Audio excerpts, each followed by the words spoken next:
Ballot item number 13, private member's notice of motion number 11. Ms. Jones.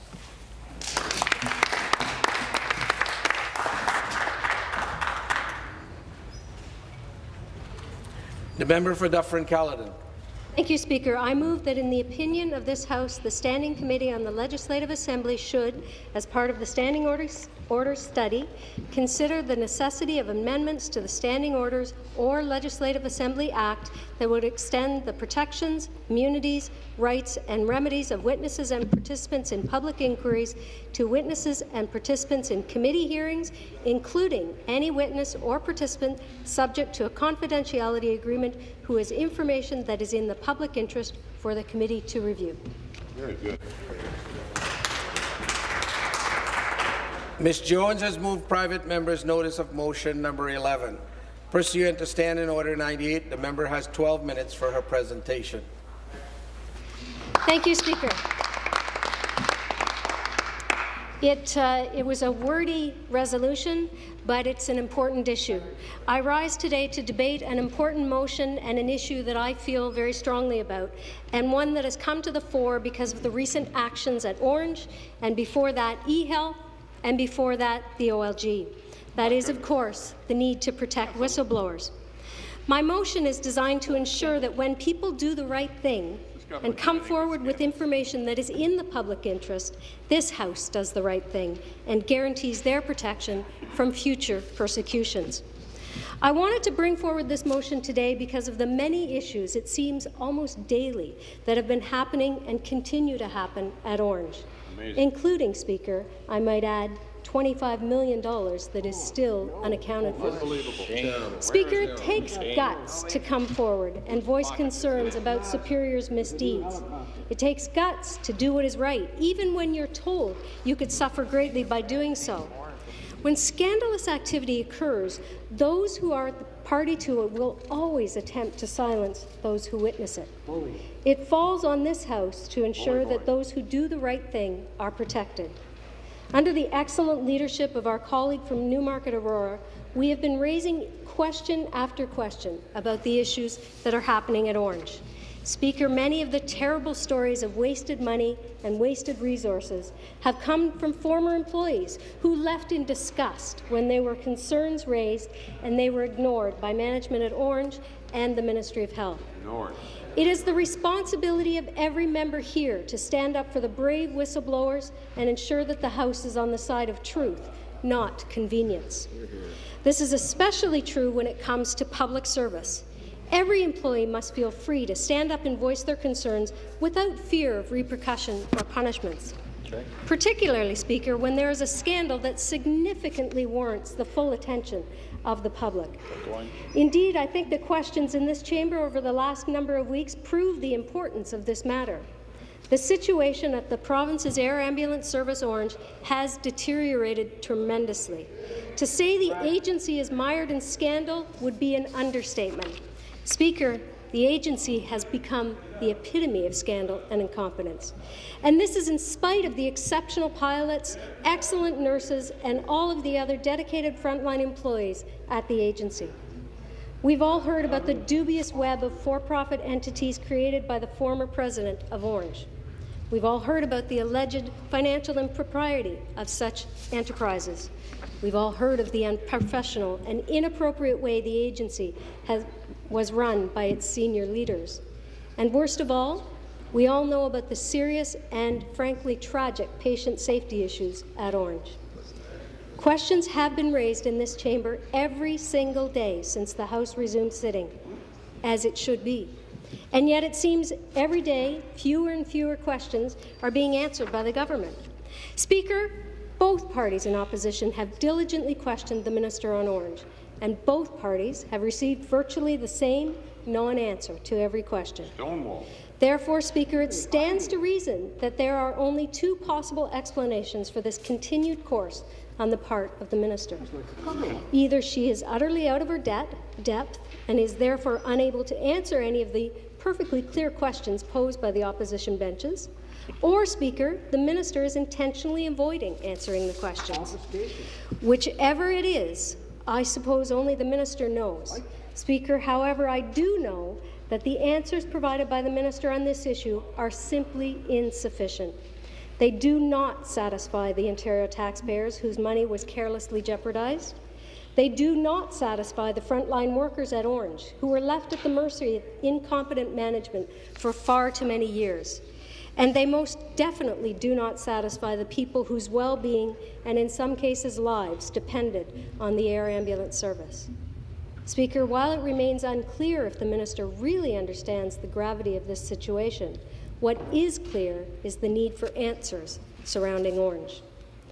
This is why earlier today, the NDP health critic and the PC member for Newmarket Aurora called for a select committee to be formed to investigate the Orange fiasco and get the truth from for the people of Ontario.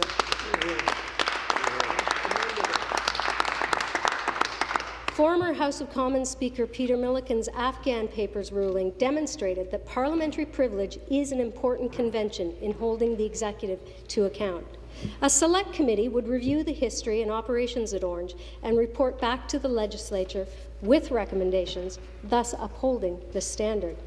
Speaker, my experience at the Select Committee on Mental Health and Addictions showed me how effective select committees can be in analyzing complex issues and bringing forward recommendations.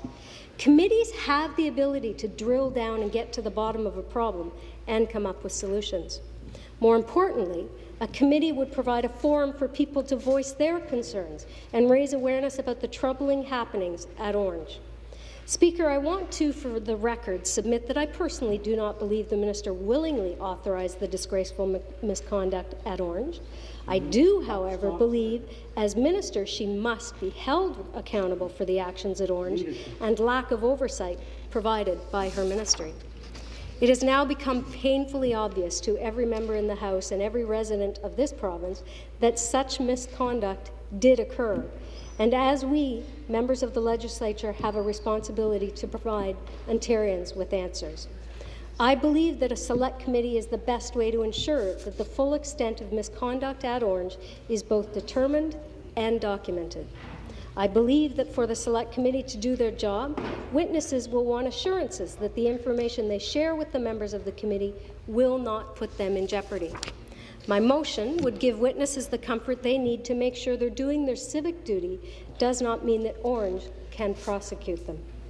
Speaker, it's very important that the witnesses who testify to the committee have their livelihoods protected. Indeed, Speaker, it pains me to say that their very freedom needs protection as well. Because, Speaker, as recently as last week, the employees at Orange have been told by the agency's interim boss that they could go to jail if they continue revealing the problems at the agency. Is it coincidence or a bad case of irony that the very people who sounded the alarm at Orange are now being told to stop talking by the very man the government appointed to fix the agency? They need protection. Speaker, I certainly hope that all members would understand the importance of encouraging people to speak out about wrongdoing, not threatening them with jail time. Given the severity of the recent revelations at Orange, I think it's safe to make two logical assumptions. First, that if there are more unreported incidents of misconduct at Orange, they are probably of an equally disturbing severity. And second, that due to the severe nature of such instances, there is most likely pressure on those who could inform the public to remain silent. That is why, Speaker, we as legislators must move to establish very strict, very strong, and very clear protections for witnesses so that we make very certain that those with crucial information have no reason and no fear to bring it forward. Moreover, every action must be taken to ensure that every possible misdeed at Orange is brought to light and fully investigated and ultimately answered for. A number of the misdeeds at Orange have been discussed at length, but I feel it is appropriate to cite the following specifically, as they have all been brought to the public's attention by employees or former employees of the service who were brave enough to blow the whistle on this misconduct. In one instance, an Orange helicopter was sent to the wrong hospital, and due to a 3-hour delay, as a result, the patient had then needed to be transported to the U.S. At one point, one helicopter was inbound to Toronto and attempted to establish communication with the helipad, but were told to call back because a shift change was taking place. Shame, Speaker. A helicopter was... Point of order, the member from Mississauga, Streetsville. Speaker, I respect the freedom of the member from Dufferin-Caledon to speak about her private member's resolution today. And indeed, her resolution sets out a general principle I wish she would address in her remarks, because I think the general principle deserves debate. But I point out to you, Speaker, that pursuant to Standing Order 23B, she is not, in fact, discussing her resolution, but is, in fact, discussing a specific instance. I don't believe that's a point of order. The member from Caledon. Put it in context, so keep listening. At one point, a helicopter was inbound to Toronto and attempted to establish communication with a helipad, but were told to call back because a shift change was taking place. It's shameful, Speaker. A helicopter was sent to a helipad that had a NOTAM, and for non-pilots in the room, a NOTAM is a note to airmen, saying that the helipad was closed and the lights were out. One helicopter captain requested instructions from the Orange Communications Centre, and they replied that they had no idea he had a patient because they had no idea the helicopter was even out of the hangar. Speaker, there was one occasion where the crew of an air ambulance and the patient in their care were sent to the totally wrong hospital. The lights are on in Orange, but they're being used by the executive Through it chef. all, the frontline employees at the service continued to try to carry out their duties admirably. The reason I mention these few occurrences, and there are many more, is because it demonstrates the indispensable value of the whistleblowers who brought these misdeeds to light. For if the inept management at Orange had been more successful, and thank goodness they weren't, in their attempts to silence these whistleblowers, these acts would have almost certainly gone unreported. You see, Speaker, one of the many tragedies in this sorry affair is that an agency whose reputation should be defined by the dedicated service of its employees has now instead begun to be defined by the scandalous dealings of its appointed managers. It should come as no surprise then, Speaker, that the very same people who serve at Orange day in and day out are the ones who decided enough was enough. They decided something had to be done. They decided to stand up for the people they serve, the people of Ontario, and voice their concerns about the various serious misdeeds at Orange. The employees and former employees at Orange who have spoken about the gross misconduct need to be protected, and my motion would do that, and I would hope that we would have the support of all members of the House to ensure that we can continue with that whistleblowing. Thank you. Thank you.